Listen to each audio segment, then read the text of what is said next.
Hello, my name is Gabriel Pavia, and today I'll be presenting you the migration of people from the developing world to the developed world from 1700 to the present day. To help us understand modern migrations, we'll look at the contextualization of the classical and post-classical migrations. During the classical era, migrations tended to happen with big men conquerors, or another type of migration being through trade. Now, big man conqueror would usually lead an expansive empire across the world and for different regions and spread their cultural influence to the newly conquered regions. One example being with Alexander the Great, who spread all the way from Macedonia in Greece to India, and they also went to Egypt. This spread Greek culture and would eventually leave a ruling Greek class in many places, such as the pharaohs of Egypt, that after this period would actually be more Greek than than Egyptian. Now, another type of migration, like I said earlier, were trade. Example being through global trade routes such as the Silk Road, Indian Ocean, Trans-Saharan, and Mediterranean routes. This caused a cultural diffusion in many of these places, usually with religion, for example, Buddhism in China and Islam in North Africa. And people would move to different areas. For example, we have the Phoenicians, who had who are actually from the Middle East, but would start their colony of Carthage in North Africa, and usually would settle and become its own separate entity of empire that are not native to the area. Here are some pictures. Here's a look at the empire that Alexander the Great created, and this is a Buddhist of a Chinese Buddhist painting.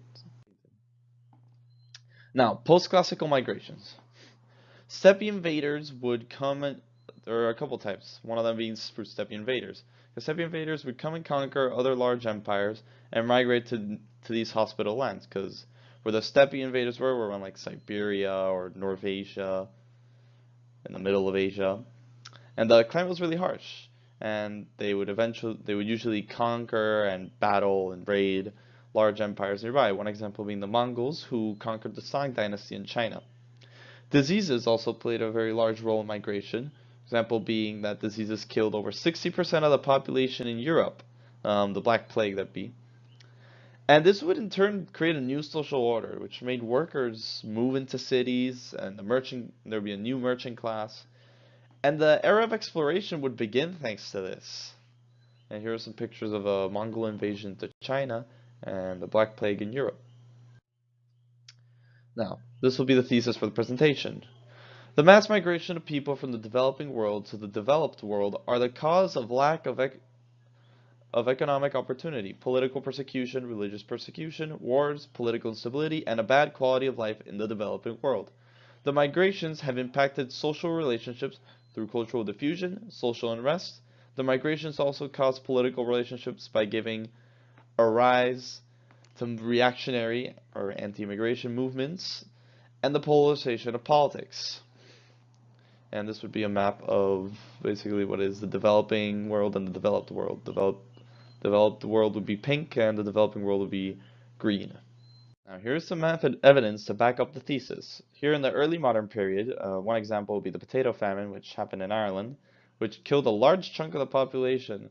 Actually, to this day, the population of Ireland has never recovered from that famine, and right now there are less people than there were before the famine, which was around in the 1800s.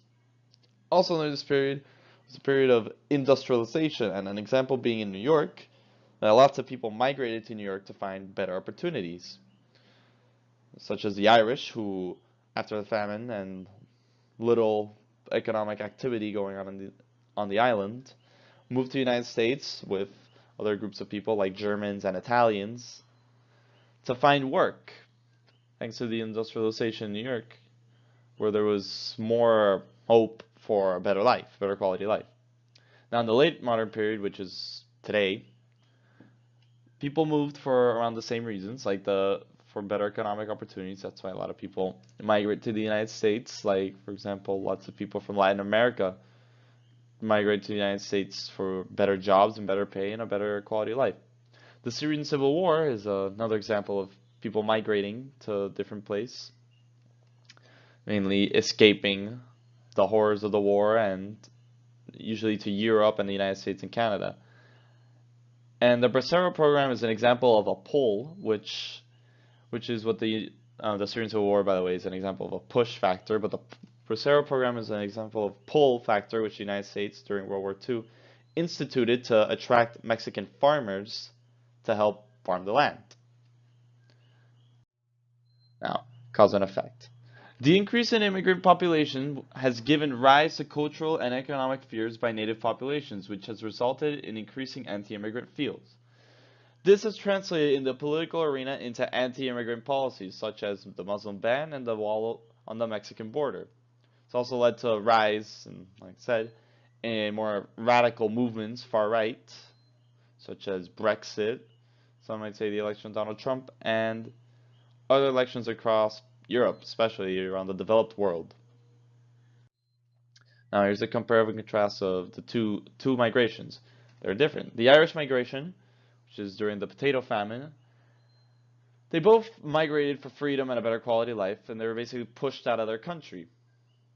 The Syrian migrated for freedom and a better quality of life, and they were also pushed out of their country. The contrast here is the Irish left for a better quality of life due to the potato famine and a lack of economic opportunities, and also political persecution from the British. Now the contrast is with the Syrian is the Syrian left for a better quality of life due to a war-torn nation. They've been in a civil war for around 6 or 7 years, and there's also political and religious persecution by the Assad government and ISIS. In conclusion, people migrate from the developing world to find a better quality of life. This is what we could take away from this. This has affected the developed world socially and politically. Politically, it has created a more polarizing political atmosphere. Socially, it has developed nations, populations more diverse. It has also led to more social instability among natives and immigrants. And this image down here would be an example of a more diversity. Here would be of political polarization, for example, Democrats and Republicans, or in other countries, like liberals. Usually liberals and conservatives is a fight.